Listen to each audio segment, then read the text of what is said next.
ഇന്ത്യയുടെ ആകാശ് എൻജി വ്യോമ പ്രതിരോധ സംവിധാനത്തിന് ഇപ്പോൾ ലോകരാജ്യങ്ങൾക്കിടയിൽ ഡിമാൻഡ് വർദ്ധിക്കുകയാണ്. ഇപ്പോൾ ഗ്രീസിന്റെ കണ്ണും ആകാശ് എൻജിയിലേക്ക് തന്നെയാണ്. തങ്ങളുടെ വ്യോമ പ്രതിരോധ സംവിധാനം ആധുനികവൽക്കരിക്കുന്നതിന്റെ ഭാഗമായി കാര്യക്ഷമതയുള്ള സംവിധാനങ്ങൾ അന്വേഷിക്കുന്നതിനിടെയാണ് ഗ്രീസിന്റെ ശ്രദ്ധയിൽ ഇന്ത്യയുടെ ആകാശ് വ്യോമ പ്രതിരോധ സംവിധാനം എത്തിയത്. കരയിൽ നിന്ന് ആകാശത്തേക്ക് വിക്ഷേപിക്കാവുന്ന ആകാശ് എൻജിയെ നിലവിൽ ഗ്രീസിന്റെ പക്കലുള്ള സോവിയറ്റ് കാലത്തെ പ്രതിരോധ സംവിധാനങ്ങൾക്ക് പകരമായാണ് ഗ്രീസ് കണക്കാക്കുന്നത്.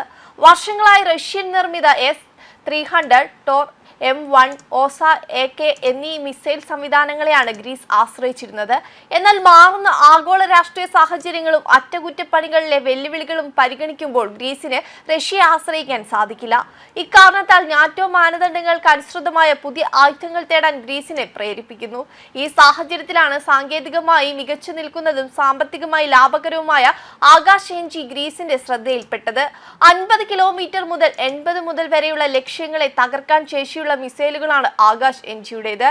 വിമാന, ക്രൂസ് മിസൈലുകൾ എന്നിവയ്ക്ക് പുറമെ ഡ്രോണുകളെ പരിശോധിക്കുന്നതിനും ഇത് സാധിക്കും. അമേരിക്കയുടെ പേട്രിയറ്റ്, ഇസ്രയേലിന്റെ അയൺ ഡോം എന്നിവയെ അപേക്ഷിച്ച് കുറഞ്ഞ ചെലവിൽ മികച്ച പ്രകടനം ആകാശ് എൻജി വാഗ്ദാനം ചെയ്യുന്നുണ്ട്. ആകാശ് മിസൈലിന് പുറമെ ഇന്ത്യയുടെ ബ്രഹ്മോസ് സൂപ്പർസോണിക് മിസൈലിനും ഗ്രീസ് താൽപര്യം പ്രകടിപ്പിച്ചിട്ടുണ്ട്.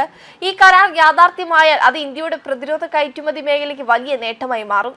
അതേസമയം ആത്മനിർഭർ ഭാരത് സംരംഭത്തിന് കീഴിൽ ഭാരത് ഇലക്ട്രോണിക്സ് ലിമിറ്റഡ്, DRDO എന്നിവ ചേർന്ന് വികസിപ്പിച്ചെടുത്ത ആകാശ് മിസൈൽ ആദ്യമായി ഇന്ത്യൻ വ്യോമസേനയുടെ ഭാഗമായത് 2007-ലാണ്.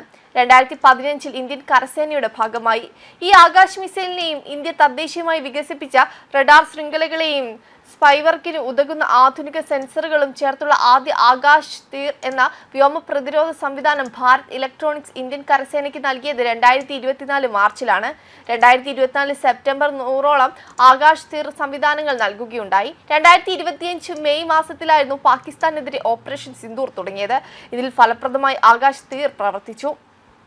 ആകാശ് തീർ സംവിധാനത്തിന്റെ രഹസ്യ വിവരം ശേഖരിക്കാനുള്ള കഴിവുകൾ, ശത്രുപക്ഷത്തു നിന്നുള്ള ഭീഷണി വിശകലനവും ശത്രുപരമായ ലക്ഷ്യങ്ങളുടെ റൂട്ട് മാപ്പിംഗ്, അതനുസരിച്ച് ആകാശ് എൻജി മിസൈലുകളുടെ വിന്യാസം എന്നിവ സുഗമമാക്കുകയും പാകിസ്ഥാനിൽ നിന്നും ആകാശമാർഗം വരുന്ന ഭീഷണികൾക്ക് വേഗത്തിലും കൃത്യവുമായ പ്രതികരണം ഉറപ്പാക്കുകയും ചെയ്യുന്നതായിരുന്നു.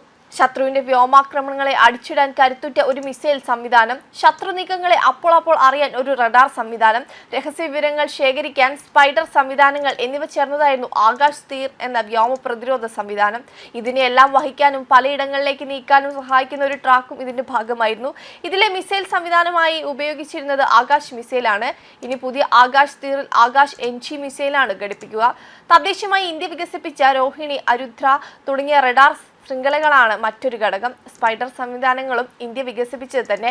ഈ സംവിധാനങ്ങളിൽ നിന്നുള്ള വിവരങ്ങൾ സംയോജിപ്പിച്ച് പാകിസ്ഥാന്റെ വ്യോമാതിർത്തിയിൽ നിന്നുള്ള നുഴഞ്ഞുകയറ്റങ്ങൾക്കെതിരെ ആകാശ് എൻജി മിസൈൽ കൊണ്ട് മറുപടി നൽകുകയാണ് ആകാശ് തീറിന്റെ പ്രവർത്തനം. വെബ് ഡെസ്ക് കർമ്മ ന്യൂസ്.